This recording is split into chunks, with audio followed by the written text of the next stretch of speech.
So your band is finally ready to record that killer album you've been working on. But if you're being honest, there's a part of you that's terrified it's going to come out sounding like a weak amateur demo. You've spent months bleeding for these riffs, and the last thing you want is that final product that feels sloppy, thin, and just powerless. It's a fear every DIY band faces, wasting time, money, and failing to capture that raw energy you have live. What if I told you there are 5 essential pre-production steps that guarantee every note is locked in, every arrangement is crushing, and you'll save a ton of cash in the studio? Stick around, because I'm about to give you the blueprint pro metal bands use to get brutally efficient and powerful recordings. This isn't about buying fancy gear, it's about being prepared. Think of this as the insurance policy that ensures your record will be a weapon, not a dud. Let's start with the most common problem that absolutely plagues bands in the studio: mismatched parts. You think everyone is playing the same riff, but once you're under the microscope of a recording, you realize it's a complete mess. Your 2 guitarists are playing slightly different versions of the riff, the bass player is stepping all over the guitar harmony, and the whole thing turns into a muddy, undefined soup.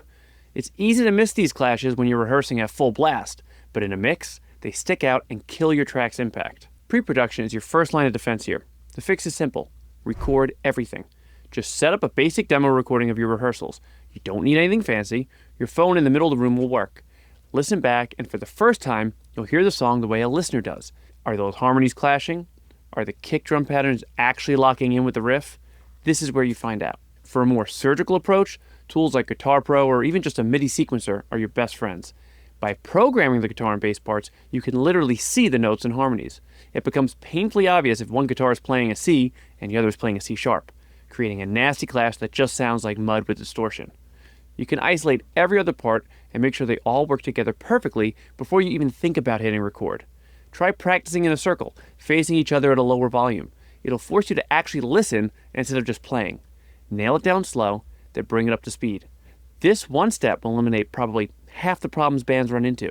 You're no longer just practicing the song, you're truly refining it. But what happens when your guitar sounds less like a crushing wall of sound and more like a swarm of angry bees?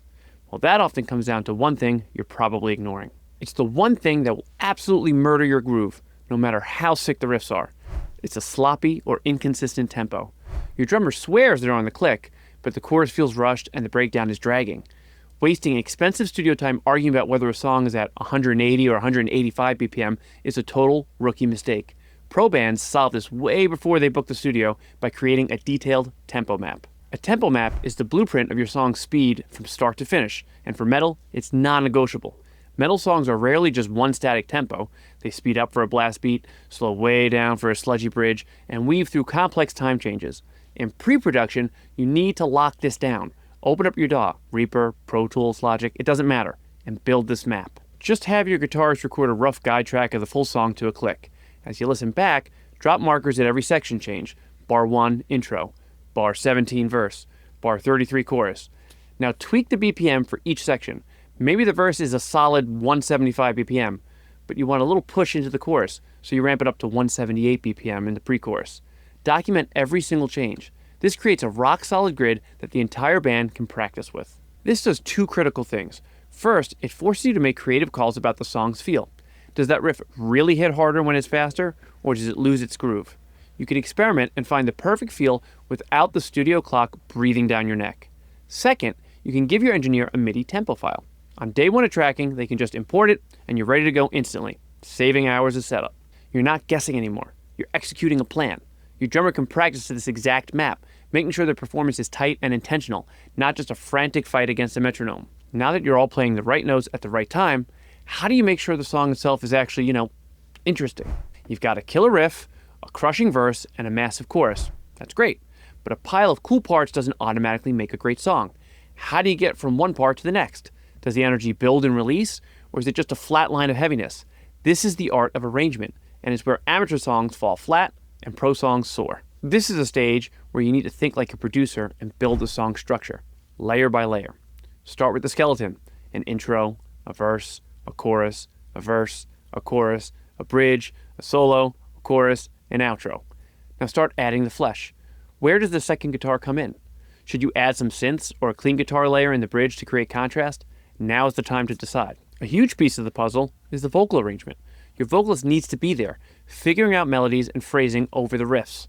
There's nothing worse than writing an insane guitar part only to discover it's completely impossible to sing over, or that the key is way outside your singer's range. By working on vocal melodies early, you can adjust the riffs to support the vocals, which, let's be real, is what most people are listening to. Plus, you need to make sure your singer can actually perform these parts while playing their instrument if that's part of your live show. This is also the perfect time to program some placeholder drums. Using something like Easy Drummer or Get Good Drums lets you experiment with different beats without needing your drummer there 24/7. You can quickly see if a blast beat feels better than a halftime groove in a certain section. This helps you lock down the song's foundation so all the other layers, like solos and ambient textures, have a solid base to sit on. You're basically building a detailed demo that becomes the blueprint for the real thing. So now you've got the parts, the tempo, and the arrangement locked. But are you going for raw aggression or polished perfection? The answer will change everything. You have to decide which direction you're heading before you record, because it dictates everything, from how you mic the drums to how you prep your gear. The vibe isn't some happy accident. It's a series of deliberate choices. This is where you bring in reference tracks. Pick a few albums whose production you absolutely love. Do you want the raw, organic drum sound of early Mastodon or the tight, sample replace punch of Modern Periphery? Let your engineer know. This gives everyone a clear target. For instance, if you want less cymbal bleed for a cleaner mix, you'll set up the kit with the cymbals higher. If you're chasing a punchy modern kick sound, you'll spend time getting the drums tuned just right before the session even starts. This is also the time for instrument prep, and don't sleep on this. Do not show up to the studio with 3-month-old strings and expect a bright, aggressive guitar tone. Put new strings on your guitars and bass a few days before the session and play them in so they hold their tuning. Get your guitars professionally set up and get rid of any fret buzz. Change your drum heads and let them stretch out and settle. These small, boring tasks make a monumental difference in the final sound and stop technical problems from ruining a great take. The vibe also dictates the performance style. Are you aiming for a super tight, quantized performance where every note is locked perfectly to the grid, or do you want a looser, more live feel? Knowing this ahead of time changes your recording strategy. For ultra tight, you might record guitars in short, punchy sections. For a live feel, you might track the whole band together. Deciding this now ensures your recording method actually serves the song. You're almost there, but there's one final step that can take your record from pretty good to truly great. You've lived with these songs for months. You're so close to them, you can't hear them objectively anymore. You might think a certain riff is the greatest thing ever written, but a fresh pair of ears might realize it's the weakest part of the song. This is why the final, and maybe most important step, is to get an outside perspective, ideally from a producer. A good producer is your first real audience member and your trusted guide. Their job is to serve the song, not to rewrite everything. They're here to spot the issues you're completely blind to. By listening to your detailed demos and looking at your tempo maps and arrangements, a producer can ask the tough questions. Is this transition actually working? Does this song lose energy here? Could this vocal melody be stronger? For a DIY band, hiring a producer doesn't have to mean dropping thousands of dollars on a big name. It can be a local engineer you trust or an experienced musician whose opinion you respect. Just have them come to a rehearsal or listen to your pre-production demos. The value of this feedback is immeasurable. They might suggest one simple change, like cutting a repeat or alternating a drum fill, that completely elevates the track. Sharing your Guitar Pro or MIDI files makes this process super efficient, allowing you to swap ideas and make changes without having to re-record everything. Working with a producer creates a feedback loop that polishes your song to a professional shine. They give you that objective view that's impossible to have when you're deep inside the project. It's that final quality check that ensures you're not just ready to record, but you're ready to create a killer album. So there you have it.